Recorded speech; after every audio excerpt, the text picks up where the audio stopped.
Welcome back to Partnerships Unraveled, the podcast where we unravel the mysteries about partnerships and channel on a weekly basis. My name's Alex Whitford. I'm the VP of Revenue at Chanex, and this week I'm very excited to welcome two of our special guests. How are you both doing? Fantastic. How are you? Yeah, well, we're in Denver at Pax8 Beyond, which is an exciting time. Maybe for the uninitiated, it'd be great if you could give us a little bit of an introduction about who you are and what you do. Certainly. Thanks, Alex. Happy to join you. We're thrilled to be here at the Pax8 Beyond event in Denver. My name is Joe Levy, and I'm the CEO at Sophos. I've been with Sophos for about 10 years now. I've previously been in a technology role and stepped into the CEO role about a year and a half ago. And my name is Scott Barlow. I head up the global MSP program and also the chief evangelist and global head of community at Sophos. I joined just after Joe about 10 years ago. And super excited to be here. I appreciate you having us. I love the word chief evangelist because I think that really represents what working in the sort of MSP space is. It's a lot of evangelizing around where the current market is, where the market's headed. You've worked with partners for a long time. Can you talk me through how some of that partner experience has changed over the last 10 years? Yeah, I mean, we've been 100% channel for as long as I've been at Sophos and as long as Joe's been at Sophos as well. And you know, when I joined, we wanted to get into the MSP space, and so we actually launched and really built from the ground up an MSP program that was designed to help MSPs grow their revenue, lower their costs, and improve their operational efficiency. Those were the three core tenets that we focused on, and they're still the three core tenets that we focus on today, really helping MSPs learn how to sell cybersecurity as a service, but also helping them protect their own environment, because the MSPs are targets all day, every day for, you know, all of the hackers. And you know, I think that's one of the things that we've been talking about is maybe you can expand on the Dragon Force as well. I mean, that's pretty scary for MSPs.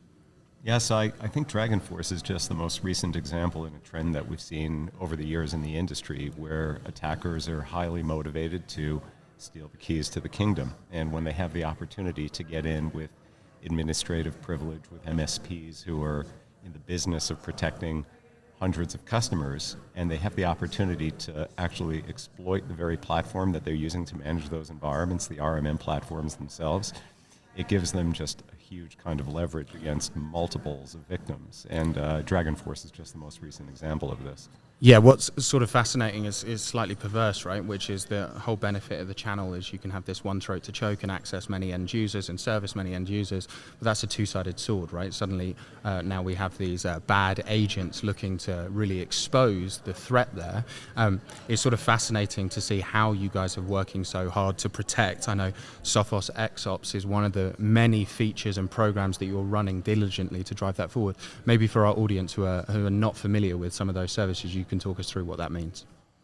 Yeah, so the reference that you just made, we often describe as dual-use technology, meaning that the same technology that we use to do good things for our customers, attackers can use to do bad things against them if they manage to obtain administrative privilege. And this is why it's so critical that we ensure that we're safeguarding these environments. MSPs have a remarkable amount of access and a remarkable amount of power in their customers' environments. So it's essential that they maintain the integrity of their operating environment and that they're working with partners like Sophos who can ensure that they bring the best kind of threat intelligence, not only the availability of the threat intelligence, but maybe more importantly, the operationalization of that threat intelligence so it can be brought to bear to protect customers. I have a bit of a litmus test on this podcast when I speak to sort of senior channel people, where I think I can tell you how good the program is by how often they receive and use feedback. I get very, very worried when I speak to program leaders who haven't spoken to a partner in 4 months. I'm like, this is a problem. I know feedback was one of the things that really drove your Elevate program. Talk to me about, one, how did you gather that feedback, and two, what did you action as a result of that feedback? I mean, Elevate is only one example of so many different, you know, capabilities that we've enhanced or offered to our MSPs and our channel partners in general. Elevate specifically is helping MSPs really double down on Sophos and help them grow their revenue. And so for a commitment to Sophos, we're actually giving them access to some exclusive products and services. We launched MDR for MSP. So it basically allows MSPs to have a single SKU for MDR complete, server MDR, all of the integration packs, meaning you can ingest the telemetry from a variety, I think it's 150 or 200 other third-party security vendors into our data lake, and network in a box. So the firewall, the switches, the wireless access points, all for a special discount if you're part of that Elevate program. The base program is called MSP Connect Flex, and we launched that about 9 years ago in April, and we've grown it to over 7,000 MSPs globally. And I think you said on stage earlier it was 60% of the overall company revenue in the last 10 years. So it's really exciting to see the program scale and be able to offer these MSPs more capabilities. One other example is, most recently the MSPs are like, I want to see telemetry across the board for all of my customers' telemetry, like what is happening with the statistics. So now we've just launched a customizable partner dashboard where the MSP can log into the dashboard, see all of their customers, but they can see these widgets, and the widgets are customizable, they're movable, they have full integration into RMM and PSA applications to help the MSP improve their operational efficiency. So you put all that together, and it's, an MSP can partner with Sophos, get the depth and breadth of our entire security portfolio, have the integration with all of the other vendors in their ecosystem, and just log in on demand and add customers, add users, deploy products. They never need to work with us. They never need to get a quote or an invoice. That's all 100% automated for the MSP. When I speak to MSPs, they are obviously incredibly concerned or stressed about how do they maintain profit, right? It's a complicated business. Talk to me about how that simplicity and operational efficiency that your elevated product, not to use the pun, is able to do, what that does to the unit economics of running an MSP. So I can start. I mean, we did a study with a lot of MSPs, I think over 300 MSPs in our community, and we found out that if you consolidate 6 different security vendors down to Sophos, you're going to save 48% of the operational efficiency and the management of the different programs and the SPIFs and the MDF funds and everything that comes with the partner program. And so just by partnering with Sophos and looking at the variety of different services that we offer, you're going to save a lot of internal bandwidth. And from there, now you can take that savings and you can invest in sales, you can invest in marketing, you can go and hire somebody if you really wanted to do that. In addition to that, from an operational standpoint and from a product standpoint, MDR, right? MDR is managed detection and response. We do 24/7 active threat hunting, but the most important letter in MDR is the R. And I think, Canalys did a great study where or a trend, and they said that the frustration is going to continue as expectations are not met. So when you look at the R, it's response. Are you doing incident response? Is it hands-on keyboard or is it eyes on glass? Are you sending the MSP instructions on how to fix it, or are you fixing it yourself as a vendor? And what we do is we fix it. We're doing the incident response, we're hands-on keyboard, either with the MSP or on behalf of the MSP. And I think that is a huge differentiator, but that's going to save so much time and so much frustration for the MSP because seconds matter in those scenarios. Yep. Alex, you mentioned unit cost economics. It's something that has to flow from the vendor to the partners. So the vendors themselves, they need to be able to demonstrate the ability to operate their platforms, their products, and their services at scale, economically, efficiently, and that puts them in a better position where they can pass the profitability of those operations on to the partners. And Sophos is operating at a pretty rare scale, both in terms of our total customer base. We have about 600,000 total customers. 250,000 of those are our MSP customers, by the way. We have about 300,000 customers being protected by our endpoint products, our EDR and our XDR products. We have about 300,000 firewall customers. And then we have about 30,000 combined MDR customers. And that's the combination of the Sophos MDR business and the approximately 2,000 customers that we just recently brought over with the acquisition of SecureWorks.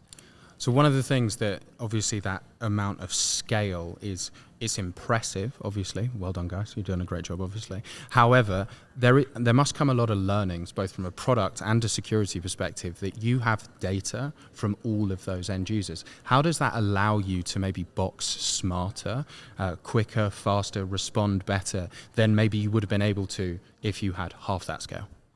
Surface area matters when it comes to cybersecurity. The greater the exposure, the greater the potential for encountering new threats early. The greater the diversity of the geographic footprint, the vertical footprint. We're very well represented globally. We're larger in Europe than we are in North America, which I think is a little bit different to the typical cybersecurity company. And that kind of a scale of customer base, that kind of heterogeneous sectoral and geographic diversity that we have just gives us an amazing amount of exposure to these new threats. And it allows us to operationalize defense for the broadest set of our customers possible. Well, as a European, I'm glad to hear that we're winning. That's excellent. You talked about the operational advantage of consolidation to sort of a singular or maybe a dual vendor strategy. One of the things that we're sort of passionate in terms of informing the market is how MSPs should sort of reallocate that resource. MSPs very often hit a certain revenue threshold and then they struggle to move past that revenue threshold. Scott, could you talk me through some of the tactics that you've seen or that you believe MSPs should implement to continue their rate of growth? Yeah, MSPs, by virtue of how they've evolved over time, are technical. They understand how to do the tech side of the business. I think they need a lot of help or a lot of assistance in learning how to acquire new customers or go and do lead generation or marketing or where they should focus. And we've talked to MSPs for years about. I'll give you an example of co-managed IT, right? Where you have a larger end user customer and that end user customer has their own IT department, but they don't have the 24/7. They don't have weekends. They might have somebody that, goes on vacation. So a lot of these MSPs are looking at LinkedIn.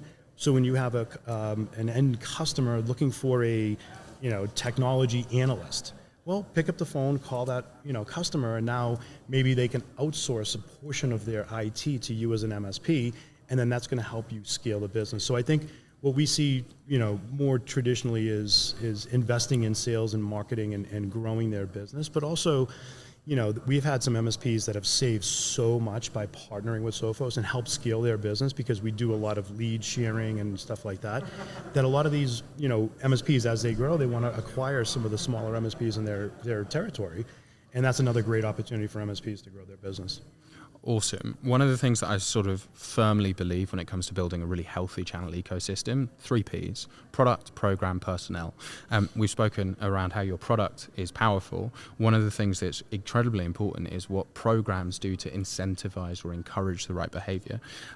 How do you feel that your program is able to support or encourage or motivate MSPs to maybe take on some of that extra workload, really chase that new deal? How does that program work for you? So we have the Sophos Partner Program. It's the overarching program. We also have the MSP program that sits underneath that, as well as the CSP program. We've made a lot of enhancements over the years. Internally, commission-wise, we want to encourage the sales team to, help MSPs grow their business. We also give MSPs 24x of their monthly recurring revenue towards their Sophos Partner Program level, and we have Silver, Gold, Platinum. And so that's going to help them get additional discounts if they want to buy hardware, a firewall, a switch, wireless access point, and it will give them higher discounts. And we also built a MSP-specific sales team that live and breathe, MSP. So we know how to talk. We know how MSPs operate, very different from the traditional reseller. And so we can help MSPs, from that perspective as well. I don't know if you have anything to add. No, I think you covered it, Scott. So onto the third P, which I find very funny because we live in this extremely digital world and we're becoming more digital, very AI-led. And yet we're at an in-person event, talking, meeting face-to-face, shaking hands, not kissing babies, but doing everything in between. And one of the things that I find so powerful about this ecosystem is that still matters today, maybe matters more. Why do you think that is? Because the metaverse didn't take off. I think there's no substitute for this. Just the amount of interactions that you have when you're walking a 200-foot corridor. It's a series of micro reunions for, in many cases, people that you've done business with for 25 years. And it's remarkable to get to see these people in person. Our business, particularly cybersecurity, is built on trust, and the foundation of building these trust relationships is actually getting to spend face-to-face time with people. So we really value the opportunity to be here. And maybe one final thought for we're here at Pax8. Talk to me about why Pax8 is so strong in supporting your go-to-market motion. What value do they bring Sophos? Yeah, I mean, I've known Pax8 for, I don't know, 8 to 10 years, from when they first started with Ryan Walsh and, hanging out with Ryan at the bar, having an idea, and then taking it to this is absolutely fantastic. I think they've built a phenomenal community. There's a real following. What I think was the tipping point for us was when MSPs would sign up and we'd say, here are the list of distributors, and they're like, oh, you're not on Pax8, we're not doing business with you. And so having the ability to do automated provisioning, consolidated billing, so not just Sophos, but your Microsoft, and everything is in one single invoice, but taking that and integrating that to all of the PSA and RMM vendors, it just makes sense. And Joe goes way back with the CEO, Scott Chase, and I go way back with Rob Ray. I mean, we're both probably 20 years plus. And I think it's, again, your prior question, it's all about relationships. And we were able to get it done between Nick Hetty, Ryan Walsh, Rob Ray, Scott Chase, and we were able to, negotiate something that made sense for both sides because we've built an MSP channel globally, and they're very excited to take us to the next level or help take us to the next level. But I mean, we were told earlier that we're the fastest growing vendor that Pax8 has had, and so that I think is a really strong testament about the need for security products in the MSP space. But it goes back to relationships all day, every day. We've done a lot of these MSP workshops and roadshows, and I could do 5 one-hour webinars, and I'll probably get somebody to listen for 15 minutes. You do a 3-hour MSP workshop in a specific region where we are going to where that MSP is located, so they don't have to take the time away from their business, because a lot of them are smaller. And so we're, in 3 hours, I could accomplish what I could, accomplish in months in a virtual way. And it's all about the relationships. Yeah, it's something to be proud of. Fastest growing vendor in the largest global MSP marketplace. Hell of an achievement, guys. I'd like to thank you both for coming on. It's been awesome speaking to you today. Thank you for your time.